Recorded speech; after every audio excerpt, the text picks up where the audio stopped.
Hello, everybody. Welcome back. We are going to continue. This is the second segment of our legal navigating legal resources episode. We previously discussed understanding habeas corpus, and we had an in-depth discussion about that. I know there's still more that you have to highlight about that, Mr. Ford. And I want you to finish, continue to highlight that, but then I want you to go into the void judgment petitions and help us to understand that process. From what I understand, is that the void judgment petitions can be challenged in a court's judgment. And it's unlike the appeals, which focus on errors made during the trial. So I'm assuming the void judgment petitions argue that the court lacked jurisdiction or authority to make the decisions. So I want you to really speak to that in depth and help us to understand, because I think that's where some of us are in a legal aspect. I think when we file the petition with the courts for the habeas corpus, then we come into the petitions, and I think that's where we lose sight, and we need somebody to assist us, guide us, that understands the legal system. So if you can highlight this, I appreciate it. Yeah, so basically, to understand that, you have to understand the fundamentals of law, all right? Especially when you're dealing with the criminal procedure, or anytime you're interacting with the courts, or just being a citizen of the United States, or whatever your status is in relation to the United States or your own government.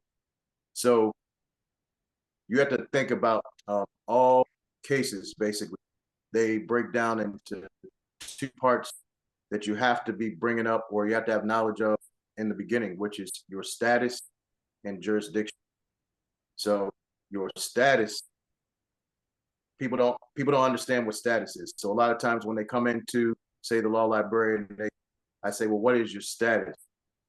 And I know I'm saying these things, but I know them through the years. First, I got to pay respect to the brothers that were building with me and teaching me along the way, and all the struggles I had through life and everything that brought me to that point. So I want to give respect to that first. I don't want you to think this all coming just from my head, but it comes through the wall. But you have to know what your status is. So when you ask somebody, what is your status? If I say to you, what is your status? What would you say that it is? Let me ask you, DK, what is your status? Explain to me, what do you mean? What is my status? Well, even right there, that's fine. By you saying that you don't know what I mean. But when I tell you that that's a fundamental issue that we have to know of, and we don't know what it is, then we're already at a loss, because that means someone's going to establish our status, or we're going to accidentally establish our status. So your status is basically who are you in relation to yourself or the law.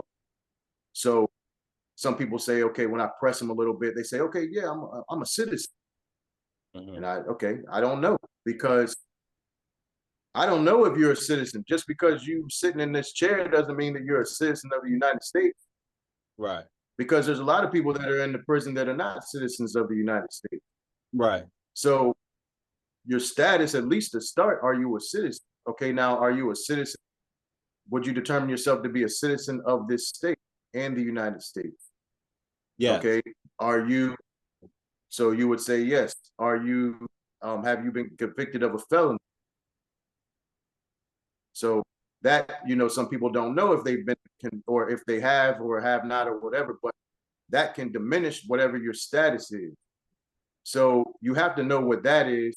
You have to know some of your statuses deals with your age. It deals with, okay, are you a juvenile? Are you over 18, or are you under 18? So your status can determine who has jurisdiction, which is the authority to hear your issue. So if you don't know that and you're going in and they're determining all that for you, or you are accidentally establishing that on the record, because when you come into the court, they ask you a lot of questions, and people they're so happy to answer those questions, but they're not thinking about what they are saying when they are answering those questions. Right. So there's so many issues that deal with status, but your status can determine jurisdiction. So if you were a citizen, it determines if the court has jurisdiction. If you are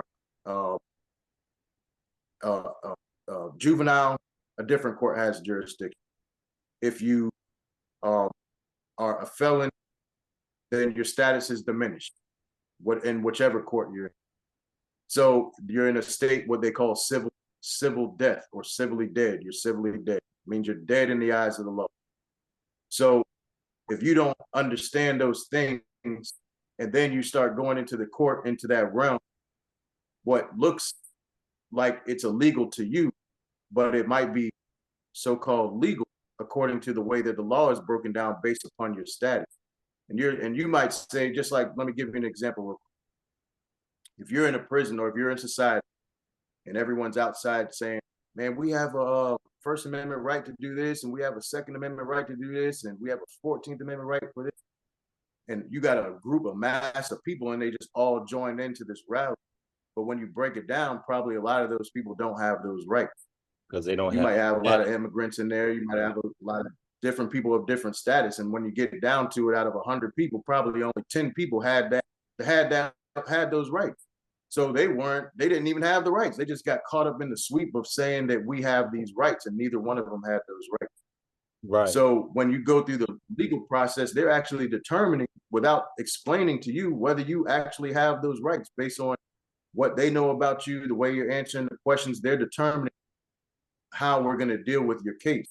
So when that is set up in the beginning, status and jurisdiction, and then everything else that happens after that, you might think it's a total violation, like everything that happened to you was a violation.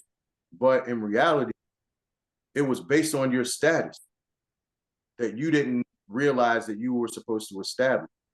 So jurisdiction deals with the authority of the court to rule, make judgments, or anything. So when you are challenging a case on a void judgment petition, you're basically saying the court did not have authority to do what they did. They did not have jurisdiction. So if it's a jurisdictional issue can be raised at any time, in any court, in any manner. So it basically says that the judgment is void. Like, what you have is what you call due process. So due process is basically, let's just say, the process that is due at every stage of the proceeding. So let's say you take a proceeding and you break it into 10 parts. At every stage, something is supposed to be done. A right is supposed to be guaranteed. A procedure is supposed to be followed. If at any point along that way, something is violated, something was not guaranteed, something wasn't, offered, then that is where the proceeding stops. So all of the other stages after that point are void, including the judgment of conviction and the sentence and anything else. So the case must be brought back to the point where due process was being followed and due process was violated. So that is what is fundamental to all of the actions, basically, in the criminal process, even on appeal. That's what you are saying. What you are explaining on appeal is that at this stage, there was a violation of my due process. Therefore, the court was not allowed to proceed to any subsequent stage. Right. So on appeal, when they say, okay, right, we find that the violation occurred at stage 6, then the case must go back to stage 6. Right. No matter what happened after that. Right. So that's what you're saying on appeal. That's what you're saying on habeas corpus. That's what you're saying on a void judgment petition. Right.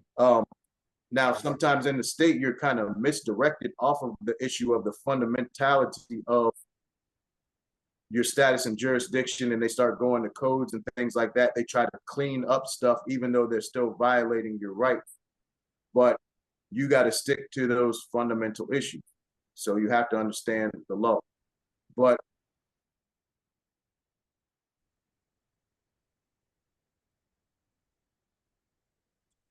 Okay, I don't know if that was on your end or my end, but we are still recording. Continue. okay, so if you are going through, let's go back to the appellate process again. And one of the things that you have to do is be organized if you're going to try to fight your case. Right. And so what you want to do is write down what you think should have been presented. So you make your list. This is 1, 2, 3, 4, 5, 6, 7, 8, 9, 10 things that were important to my case. Mm-hmm. The officer, when he arrested me, didn't read me my rights. I wanted to remain silent, but they made me make statements. There was an identification in my case, and I wanted it suppressed because it was impermissibly suggested. Right. There was a search, and it violated my Fourth Amendment rights, or it violated, my rights against illegal search and seizure, plain view doctrine, and things like that. They went in my pants on the street. They're not allowed to strip search you on the street. They got to take you to private areas. So they went in my car without asking. They when they took me to the jail, they a multitude of things. They denied me access to counsel. When I went to court, my lawyer, he didn't object to these things that I told him. All these things I just now named. He didn't mention any one of those things during the trial process. He didn't file any motions. He didn't say anything. He just moved on like nothing happened. These are the issues that he did bring up. He brought up his own issues. He had the issue that before trial, he brought up this thing. During trial, he made these 3 objections. During trial, a witness that I wanted to testify was not there. My lawyer did not secure it. This part of my trial, the lawyer solicited damage and information from a witness against me. Nobody put it up there. My lawyer just carelessly brought that information in. My lawyer did not do a good job in objecting to witnesses' testimony. At the end of the trial, my lawyer didn't renew objections. The prosecutor did these negative things. The judge did these negative things. The jury wasn't picked right. The voir dire process wasn't right. So you have to be familiar with all of these different stages and steps. The jury instructions were bad. I think a lesser included offense should have been included. A juror should have been struck, or a juror became disqualified during the trial because of a certain situation. So at the end of your trial, and then what your lawyer argued in closing, what the prosecutor argued in closing, was his argument legal or was it lawful? Right. Did your lawyer argue what he should have argued? And did the jury receive the correct instructions? Right. So was the indictment, let's go all the way back, was the indictment right? Because a lot of times there's problems with the indictment. Always. So was the grand jury hearing proper? So at the end of this whole thing, you got, these are your issues. Now you got to look and see, what did your lawyer bring up sufficiently? What did he raise on appeal out of these issues that you brought up? And then you might say, okay, my lawyer brought up, the issues that my lawyer brought up in this box down here. He brought up 1, 2, 3 things out of the 5 things that he could have brought up on appeal. So why didn't you bring these 2 other issues up? He says these weren't strong. Do you agree or disagree? I disagree. I think this was a strong issue that he had enough evidence to bring up on appeal. So I'm going to say that that goes in my lawyer's error box. He was ineffective. So now if I look at all these other issues up top and say he should have also brought these situations up, he should have questioned this witness. He should have said something about the search and seizure. He should have said something about the suppression. Then these are other reasons why I think he was ineffective. So now you got to let his process go through. But see, one thing is when you know this stuff going in, then now you know what to say when you're in the criminal process. So if your lawyer isn't making an objection or whatever, you don't have to be silent.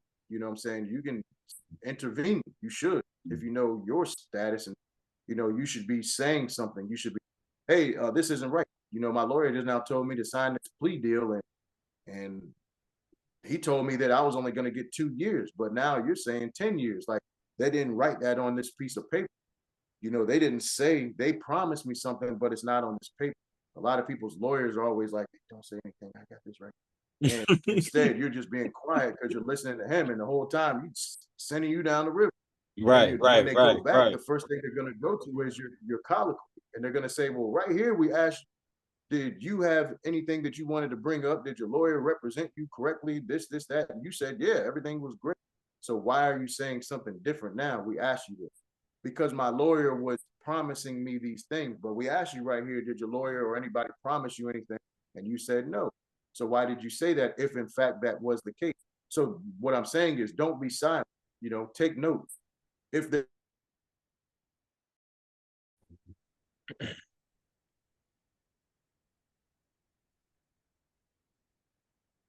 So if there was a promise and your lawyer or the prosecution or whatever, you know, hid that from the court, then you have to voice, you have to say something, you have to put it on the record.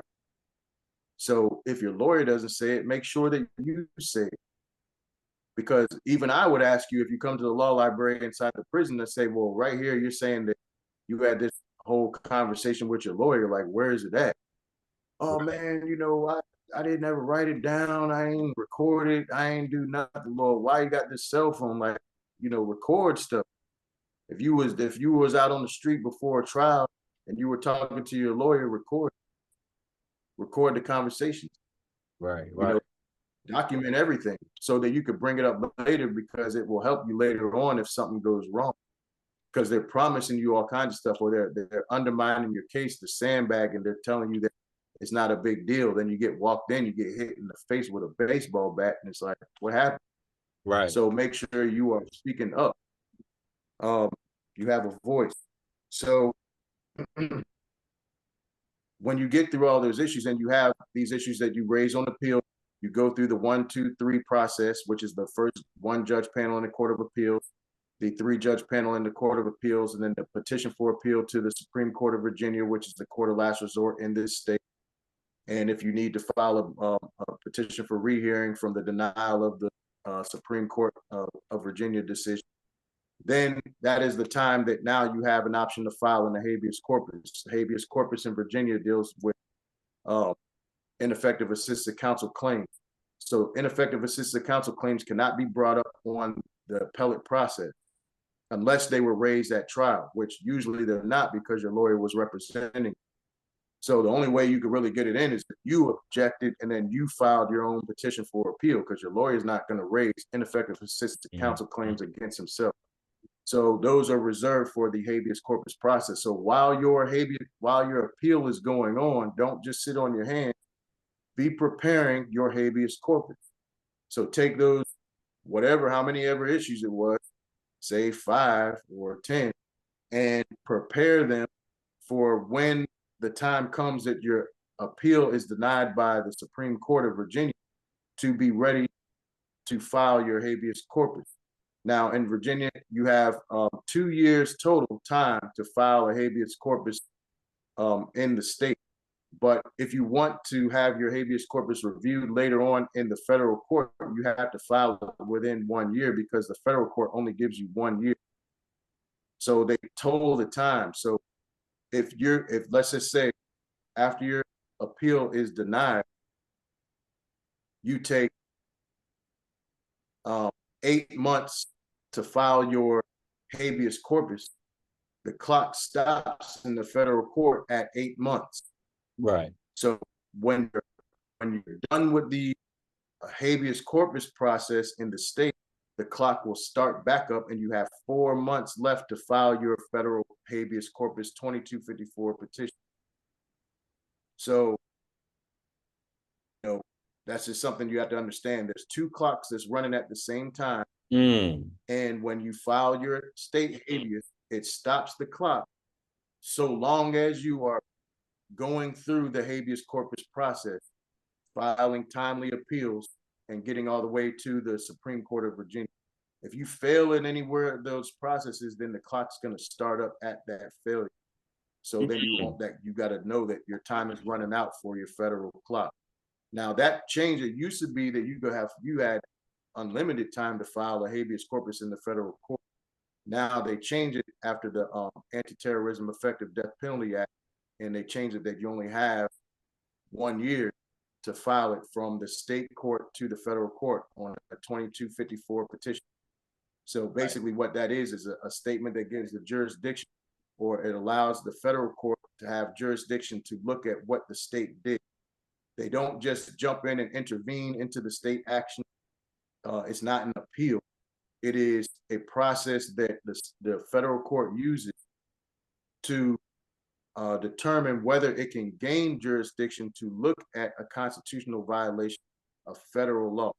So if the state some kind of way violated federal law, then the federal court will get involved. But when you initially file that, they're just examining whether or not they can get involved. So when you file that 2254 petition, after you're done with the state review, what you do is you take all of the issues that you properly raised all the way through the state process, whether they were on appeal or on your habeas corpus. So say on your appeal, you raised 3 issues. On your habeas corpus, you raised 5 issues. You now have 8 issues that you could bring into the federal court so long as you are making them federal claims. So you take the 5 from your habeas corpus ineffective assistance of counsel claim, and your 3 from your appeal, and you put them on your 2254 petition to the federal court. So now the federal court has those 8 claims that they can review, and they're going to decide whether they can do something about it. But that process is called exhaustion, by bringing your issues through each stage of the state court proceeding. If your issues are not exhausted, they can deny your entire petition. Usually what they will do is just deny the unexhausted claims. So like say you have 5 or 10 or 8 claims, whatever, and 5 of them aren't, or 3 of them are not exhausted, meaning you did not take these 3 through the entire process. Some kind of way along the way they failed. You failed to bring it up. Doesn't mean that you have to win, but means that you didn't timely submit it to the next court. You didn't do something that you were supposed to do.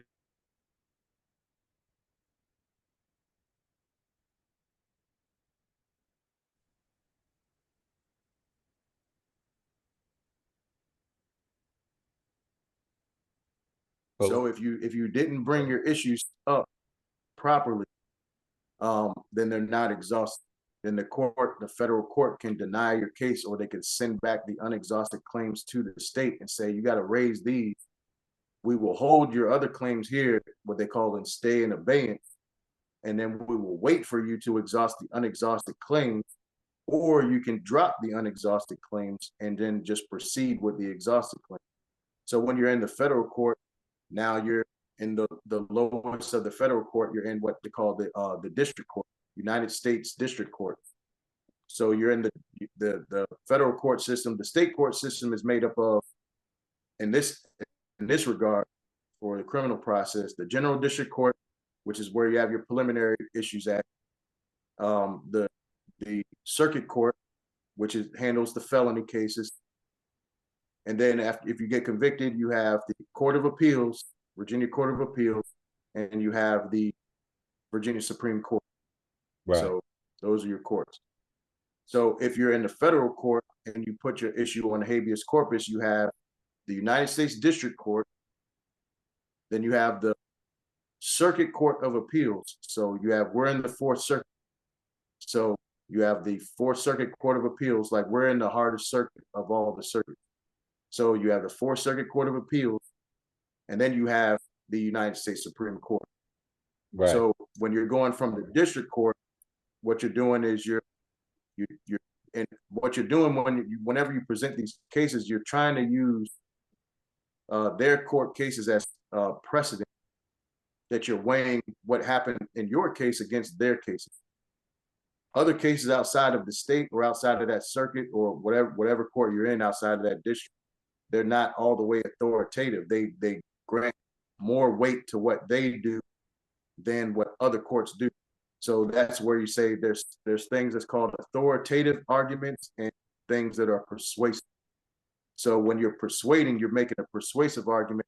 You're using other cases and other circumstances to create a picture in why you should be granted relief. You're persuading them a certain way. Sometimes that circuit or that court did not make a specific decision about that issue, and you have to draw from other places to create a picture of why you should be granted relief. So what you're doing mostly, and that's a problem, a lot of people, they don't comprehend that you got to pull from where you're at, because that's what that court is working on. Their case law, what they call case law. Really, courts are not supposed to write law from the bench, but they do it every day.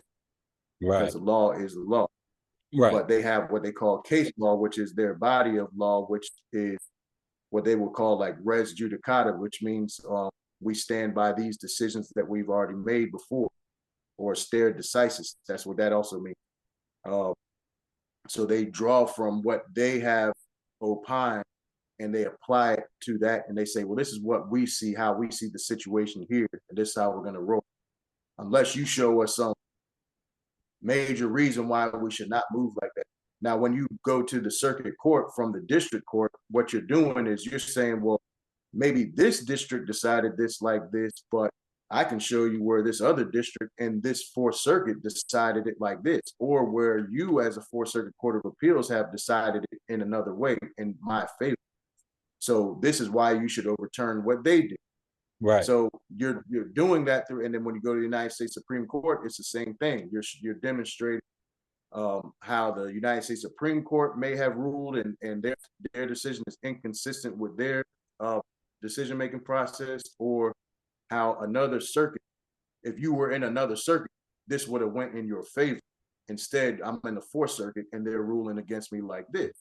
So you're getting them to decide a conflict between the circuits or a conflict between the states. So that's what you're doing when you're going through that appellate process, and you're doing it with your habeas corpus. Is basically ineffective assistant counsel claims that should have been raised but were not raised because your lawyer was not good. You know what I'm saying? Basically, your lawyer was not functioning as a lawyer under the law. I have a quick question, and I don't mean to interrupt. I mean, this is very detailed information.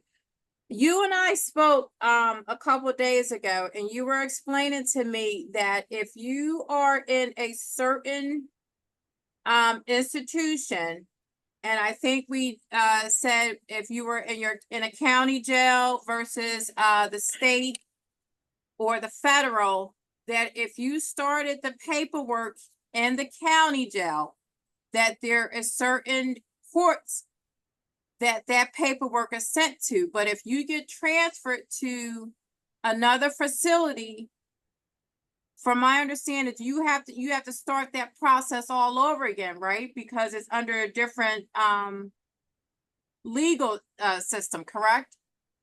Or am I wrong? Not necessarily. Like it all depends on what we're talking about. But if you're talking about something that relates to your conviction was in whatever court it was. So that never changes. Okay. You're supposed to notify the court when you move. So if you get transferred to another facility, you have to notify them that, look, I'm not at that facility, I'm at this other facility, so they can send your paperwork there. Okay. But what happened doesn't change just because you physically went from one court to another court. So if that's what you're talking about, I'm not sure. But now, like, say if you were dealing with, I mean, when we're talking about, we haven't addressed this yet, but when we're dealing with like civil actions against a jail or something like that, yeah, it does matter where you're at, because a lot of times they close off those cases by sending you to another facility. So Okay, what they'll yes, say, well, that issue is moot. Like whatever you're asking for, you want some situation to cease to exist, or the prison to discontinue a practice. Well, they've already taken care of that by sending you somewhere else. So um, in that circumstance, where you are does matter. But there's ways to there's ways to deal with that too, because that's common practice. They're always going to do that, especially if the basis of your claim is saying you want an injunction. So if you want an injunction, basically you're saying, I want the court to make them stop doing this thing to me right now. And they say, fine, we can resolve that by sending you somewhere else. So we can moot your request for injunction, so the court doesn't ever have to rule negatively against that facility. And now if you have a problem, if that was the whole basis of your claim, that you wanted an injunction, then injunction solved. Now, if you want damages for what had happened up until that point, then whether they transferred you or not, it wouldn't make a difference. okay, I So, think we were, not to cut you off, I think we were discussing if the county level, the state level, the court system. oh, okay, I know Yes, what you mean. yes, Like, okay, so that deals with whether a court has jurisdiction to hear your case, correct, like to correct, continue to hear your case after a certain point. So say you were convicted, and what in Virginia they have what's called Rule 1-1. Rule 1-1 is like the fundamental to really all court actions. It gives them jurisdiction and it concludes jurisdiction. So Rule 1-1, that's why it's called 1-1. It deals with the extent of the court's jurisdiction. So as long as you are in this criminal issues, as long as you are in that court and it has been within 21 days of their decision, the court maintains jurisdiction. When that time has expired, the court, the circuit court cases, like we discussed before, like if you're in the United States is made up of multiple corporations, and correct. the United States itself is a corporation. So it has the United States itself is a corporation. Then you have the sub corporations, which are the states, really, but they're supposed to be over the United States, but they act as sub corporations. And then you have sub corporations in the states, which are the circuits, which are sub corporations, but they change their name to circuit. So if you have a issue that you were convicted in a circuit court, the circuit court can maintain jurisdiction for a period of time because they are delegated the ability to carry out laws in their circuit. So they have the Virginia Code, right? That they grant these circuits, they basically deputize them or give them the authority to enforce the code. Really, it's the state code that they are enforcing inside of a county or a circuit. So they give them a certain limited jurisdiction to do so. And then once they've done it, they have to pass that case to the state. So when you are finished with your the 21 days has expired, the time that they extend to the court to handle that issue, and then you have 21 days after that to make your little corrections or whatever you need to do. After that, that got to go in a box basically, and now it's going to the state. So now your case is passed over to the state. The circuit court loses jurisdiction and it's passed over to the larger corporation of the state.